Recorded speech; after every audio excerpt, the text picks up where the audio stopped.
कई बार पेशेंट मुझे ये सवाल करते हैं कि सर मुझे ये रोग लगा कैसे, मैं तो इतना हेल्दी था अब तक। सवाल बहुत ही मायने रखता है, उसलिए कि किसी को भी जब जन्म होता है तब से तो रोग होता नहीं है। जन्मदास तो जन्म के साथ में लाने वाले रोग तो ये है नहीं, तो ये दुनिया में आने के बाद में ही होता है। और आने के बाद में एक करीब 25-30 साल की उम्र के बाद में हमको पता चलता है कि हमें ये रोग है या वो रोग है। हम डॉक्टर के पास जाते हैं और वो बोलते हैं आपको हाइपरटेंशन है या ये डायबिटीज़ है या ब्लड प्रेशर है या कैंसर है, वॉट एवर इट में भी। मैं आपको इसके जड़ मूल कहाँ से शुरू होती है वो बताना चाहता हूँ, साइंटिफिक एंड लॉजिकल वे में। ये नहीं कि हम एज्यूम कर लेते हैं, it is pure scientific and logical वे। आपको समझ में आए उस तरह से मैं ये बता रहा हूँ कि आपको रोग लगता कैसे है।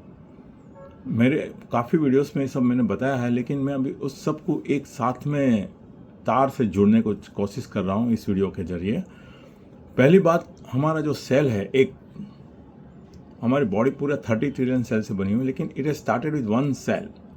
Now this one cell, if you see under microscope, electron microscope भी, ताकि it can be increase to a large size and you can see it inside the cell what is happening. ये जो सेल है वो पूरा एक power house है, जिसके अंदर सेंटर में न्यूक्लियस है और न्यूक्लियस के अंदर डीएनए और उनका पूरा स्ट्रक्चर है जेनेटिक्स का।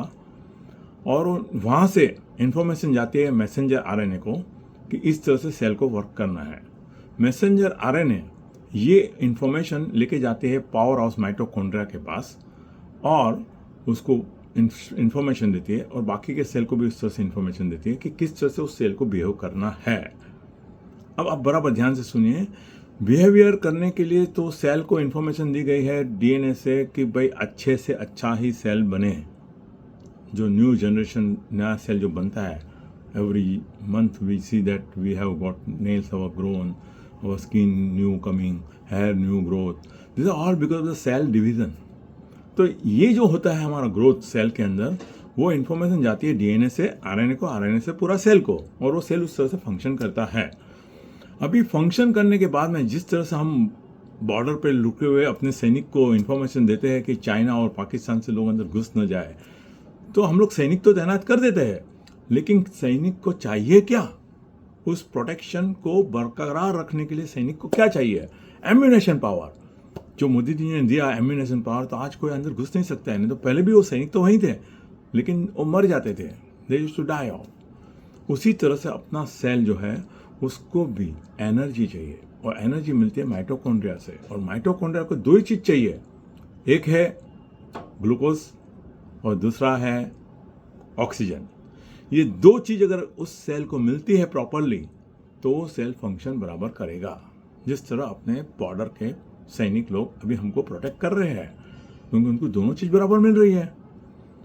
अगर हमारे सेल को उसी तरह से प्रोटेक्शन देनी है काफ़ी चीज़ें से, बाद में वो वायरस हो, बैक्टीरिया हो, या एनवायरमेंटल पोल्यूशन के कारण हो, या कैंसर हो, कुछ भी हो, malfunction of the cell itself leads to the disease. Simple चीज़ है। वो कहाँ पे होता है उसके ऊपर उसका डिसीज का नाम दिया गया है। अगर वो हार्ट का अंदर जाता है और वो वसल को ब्लॉक करता है, तो ऑक्सीजन जाने का बंद हो जाता है, हार्ट में से कम हो जाता है, what ever is the reason. So pneumonia हो गया या आपको ब्रेथलेसनेस हो गई, तो उसकी इफेक्ट आपके हार्ट पे भी होने वाली है।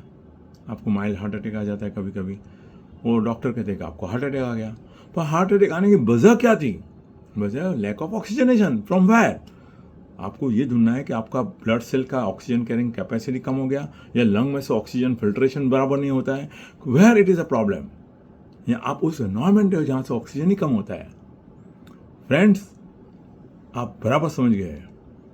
प्राण वायु, ये जो हम वायु अंदर लेते हैं वो हमारा प्राण है, और वो प्राण शुद्ध हो, वो हमारी खुद की सोच के ऊपर डिपेंड करते हैं हम किस तरह से रहते हो। दिल्ली में सबसे ज़्यादा पॉल्यूशन है, मुंबई में उसके बाद में आ गया। इसी तरह से पूरे बड़े बड़े शहरों में पॉल्यूशन बहुत होता है, और उसी के कारण सबसे ज़्यादा रोगिष्ट लोग यहीं पे पाते हो आप। If you count incidence of diseases, इस डिसीज़ का जो इंसिडेंस है रेट वो आउटसाइड बिग सिटीज़ कम होता है, inside the big cities is more. आप गौर से सोचिए कि आप जिस जगह पर रहते हो वहाँ का एनवायरनमेंट आपको सूटेबल है या नहीं है। आप पैसे तो कमाते हो, यस, बिकॉज शहर में तो सबसे ज़्यादा पैसा मिलता है, लेकिन उसके बदले में आपको क्या मिलता है, ये बहुत सोचने वाली बात है। आप उसके ऊपर सोच के फिर मुझे इसके ऊपर कमेंट डालें कि आप क्या सोचते हो इसको अवॉइड करने के लिए, ये डिसीज़ को अवॉइड करने के लिए। Don't put all the blames on the doctors, because doctors करेंगे क्या? ऑलरेडी आपने डैमेज कर दिया ऑर्गन को, फिर आप जाते हो डॉक्टर के पास, बोलते अभी मुझे ठीक करके दो, ये गोली खाऊं, वो गोली खाऊं, वो गोली खाऊं। होता नहीं है ना, जो चाहिए आपको वो आप देते नहीं हो, और डॉक्टर आपको किस तरह समझाएगा? Yes, thank you for that listening.